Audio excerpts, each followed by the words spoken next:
संयुक्त किसान मोर्चा गैर राजनीति के किसान नेता जगजीत सिंह डल्लेवाल ने देशव्यापी आंदोलन की बात कह डाली। दरअसल तमिलनाडु की एक अदालत ने किसान नेता पी.आर. पांडियन और सेल्वराज को 13 साल की सजा सुनाई है। इसके बाद जगजीत सिंह डल्लेवाल ने उन पर लगे आरोपों को नकारते हुए उनके रिहाई की मांग की है। मांग न माने जाने पर उन्होंने देश भर में बड़े आंदोलन की बात कह दी। आइए जानते हैं पूरा मामला क्या है। दोस्तों, सबसे पहले सत श्री अकाल, राम राम, वाहिगुरु जी का खालसा, वाहिगुरु जी की फतेह। आज अखबारों के माध्यम से पता चला है कि तमिलनाडु के एक नामवर नेता पी.आर. पांडियन जी और उनके साथ सेल्वराज जी को सजा सुनाई है तमिलनाडु की एक अदालत की तरफ से। और वो जो सजा सुनाई है वो इसलिए सुनाई गई है, उसमें ये कहा गया है कि उन्होंने वहां पे तोड़फोड़ की। वहां पे एक ओएनजीसी कंपनियां, जो सरकारी कंपनियां वहां से तेल वगैरह निकालने का कोई काम कर रही है, क्या कर रही है, वो वहां का ज्यादा जानकारी नहीं है, उसमें बताया नहीं गया।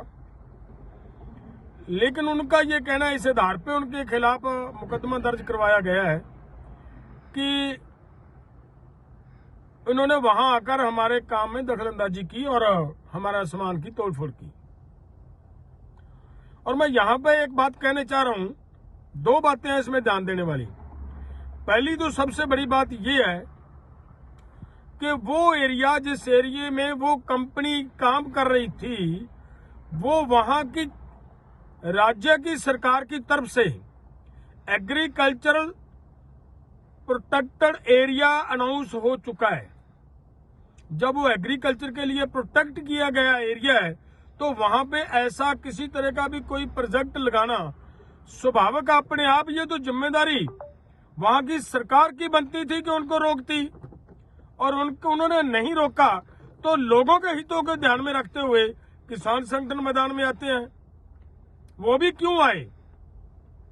उसी एरिया में, उसी कंपनी की, उसी फैक्ट्री में 2013 में गैस लीक हुआ, और गैस लीक होने की वजह से लोगों के अंदर एक तरह का भय का माहौल बना, लोगों के अंदर एक तरह का डर का माहौल बना, और लोगों ने उस पर एक आवाज उठाई कि कहीं ऐसा ना हो जैसे मध्य प्रदेश के अंदर गैस लीक होने की वजह से वहां के लोगों को बहुत ज्यादा नुकसान उठाना पड़ा, ऐसा इधर ना हो जाए। और एनवायरनमेंट को ध्यान में रखते हुए वहां पे एक प्रोटेस्ट हुआ। और वो जिम्मेदारी, जब एक तरफ तो किसानों के ऊपर मुकदमे लगाए जाते हैं, और इसलिए कि वो एनवायरनमेंट के बारे में जो उन कंपनी के खिलाफ गए, उनके खिलाफ मुकदमा लगा दिया गया। और दूसरी जो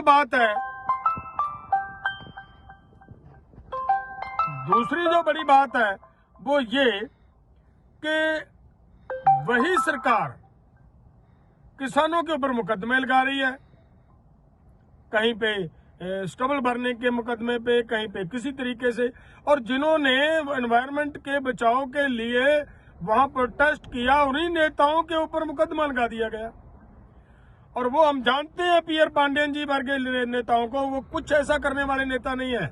वो बिल्कुल शांतिपूर्वक ढंग से अपनी बात रखने वाले लोग हैं, और उनके ऊपर मुकदमा लगा दिया। इसका मतलब ये चाहती है सरकार कि पूरे देश के किसानों को, जो अपने नेचुरल सोर्सेज बचाने की बात करेंगे, जो एनवायरनमेंट बचाने की बात करेंगे, जो राज्य की तरफ से बनाया हुआ कानून उसको प्रोटेक्ट करने की बात करेंगे, उन सबको जेल डाल दिया जाएगा। और हैरानी की बात यह है कि ये जो मुकदमा है, ये वहीं की ही पुलिस ने उनके ऊपर दर्ज किया होगा। और जिस राज्य की सरकार के तरफ से ये कानून बना कि वो एरिया एग्रीकल्चर के लिए प्रोटेक्टेड है, और उसी राज्य की सरकार उनके ऊपर मुकदमा लगा रही है। और मैं इसको पूरे मामले को हम सम्मान करते हैं हमारी न्यायालय का, न्यायपालिका का, कि अगर हमारे लोगों के ऊपर ऐसी बेइंसाफी होती है, कहीं पे भी धक्केशाही होती है, तो हमारे पास एक ही जगह बचती है, वो है हमारी जुडिशरी। और वहां जाकर हम महसूस करते हैं कि हमें वहां से राहत मिलेगी और जुडिशरी ने भी ऐसा किया कि 13 साल की सजा। उन्होंने कौन सा कत्ल किया? देखिए, पुलिस ने पता नहीं किस तरह का कानून बनाकर उन आदमियों को सजा दिलवाने का प्रयास किया होगा और वो सजा हो गए उन लोगों को कर रखा है। तो हमारा निवेदन है हमारे न्यायपालिका जी, इनको दोबारा फिर से गहनता से इसके ऊपर विचार करें।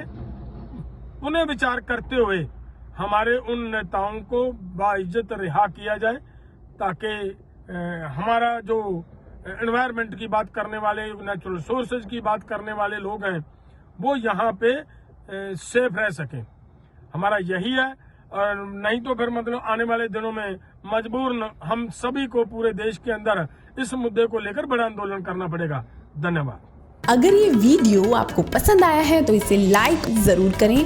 अगर चैनल अभी तक सब्सक्राइब नहीं किया है तो कर लें और नोटिफिकेशन पाने के लिए बेल आइकन भी दबा दें।